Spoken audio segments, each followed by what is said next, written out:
orang Inggris mengucapkan good morning, jika orang Jepang mengucapkan konnichiwa, jika orang Korea mengucapkan annyeonghaseyo, sudah sepatutnya kita sebagai umat muslim mengucapkan Assalamualaikum warahmatullahi wabarakatuh. Alhamdulillahirrabbilalamin.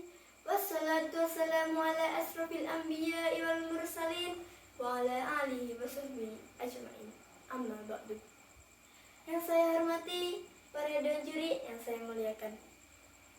Untuk mengawali pidato ini, marilah kita mengumpulkan pujian dan syukur kehadirat Allah Subhanahu wa taala. Salawat serta salam semoga selalu terlimpah kepada Nabi Muhammad sallallahu alaihi wasallam yang telah mendorong umatnya untuk menuntut ilmu dan mengamalkannya dengan sebaik-baiknya. Hadirin dan dewan juri yang dicintai Allah.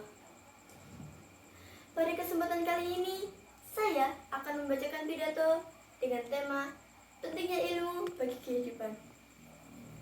Ilmu punya peranan penting dalam perjalanan hidup kita. Dengan ilmu, kita dapat mengetahui mana yang hak dan mana yang batil. Dan ilmu juga, kita akan semakin mantap dalam beribadah kepada Allah Subhanahu wa taala. Oleh karena itu, kita sebagai umat muslim harus menyadari bahwa tuntunan ilmu adalah kewajiban untuk umat muslim dan muslimah. Sesuai dengan sabda Nabi Muhammad SAW yang berbunyi, "Thalabul ilmi faridatu ala kulli muslimi wa muslimah." Dewan juri yang saya hormati, sebagai orang muslim yang memahami pentingnya ilmu, sebaiknya kita tidak memahami satu bidang ilmu, misalnya ilmu agama atau ilmu pengetahuan saja. Karena jika kita mengamalkan satu bidang ilmu saja, hidup kita tidak akan seimbang. Ilmu keagamaan dan ilmu pengetahuan sudah biasa kita sebut iptek dan intak. Iptek dan intak mempunyai hubungan sangat erat. Keduanya tidak dapat dipisahkan, keduanya saling melengkapi. Sesuai dengan peribahasa bahasa Inggris yang berbunyi, "Without theology, life will be blind, and without science, life will be lame." Artinya, hidup akan menjadi buta jika tanpa ilmu agama, dan tanpa ilmu pengetahuan, hidup akan menjadi pincang. Peribahasa ini menekankan betapa pentingnya iptek. Tanpa iptek, seseorang tidak tahu apa itu industrialisasi, globalisasi, dan sebagainya. Tapi sebaliknya, jika tanpa ilmu agama, seseorang akan mudah terpengaruh oleh dampak negatif kemajuan teknologi modern saat ini, karena ia tidak punya pegangan hidup yang kuat, yaitu iman. Hadirin wal hadirat yang dimuliakan Allah, dalam Al-Quran surah Al-Mujadilah ayat 11 yang berbunyi, Bismillahirrahmanirrahim. Yarfa'illahu alladhina amanu minkum walladhina utul ilma darajat. Yang artinya, Allah akan meninggikan orang-orang yang beriman di antaramu dan orang-orang yang memiliki beberapa derajat ilmu pengetahuan. Dalam kehidupan sehari-hari, kita tahu orang yang berilmu dan beriman punya kedudukan yang terhormat dalam masyarakat dan dijadikan panutan. Sampai-sampai Rasulullah pernah berkata, tidurnya orang yang berilmu lebih baik daripada ibadahnya orang yang tidak berilmu. Hadirin yang saya cintai, ada 4 poin keutamaan dan pentingnya ilmu dalam Islam. Yang pertama, menuntut ilmu adalah kewajiban bagi umat muslim.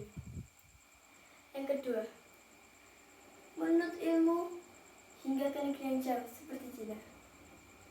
Yang ketiga, menuntut ilmu sampai ke liang lahat. Dalam hadis yang berbunyi, "Utlubul ilma mahdi ilal lahdi," yang artinya, menuntut ilmu itu dari buayang sampai ke liang lahat. Dan yang terakhir, menuntut ilmu untuk dunia dan akhirat. Hadirin dan teman-teman yang saya cintai,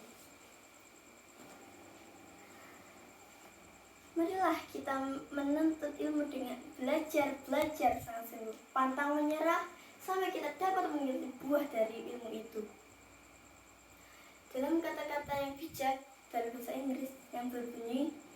you want fruit after 1 year, plant rice. If you want fruit after 10 years, plant trees. But if you want fruit after 25 years, educate your children. Yang artinya, jika kamu menginginkan hasil setelah 1 tahun, tanamlah padi. Jika kamu menginginkan hasil selama 10 tahun, tanamlah tanaman yang keras. Tetapi, jika kamu menginginkan hasil selama 25 tahun, didiklah anak-anak kamu. Hadirin yang saya hormati, sebelum mengakhiri pidato ini, ada 3 kesimpulan yang bisa kita dapat. Yang pertama, menuntut ilmu adalah kewajiban bagi umat muslim dan muslimah. Yang kedua, menuntut ilmu, orang yang menuntut ilmu, berilmu, beriman akan ditinggikan derajatnya oleh Allah Subhanahu wa taala. Dan yang terakhir, menuntut ilmu itu tidak ada batasannya hingga ke liang lahat. Bapak Ibu hadirin dan teman-teman yang saya sayangi, demikianlah pidato singkat saya. Akhir kata saya, wabillahi taufiq wal hidayah waridho wal inayah. Wassalamualaikum warahmatullahi wabarakatuh.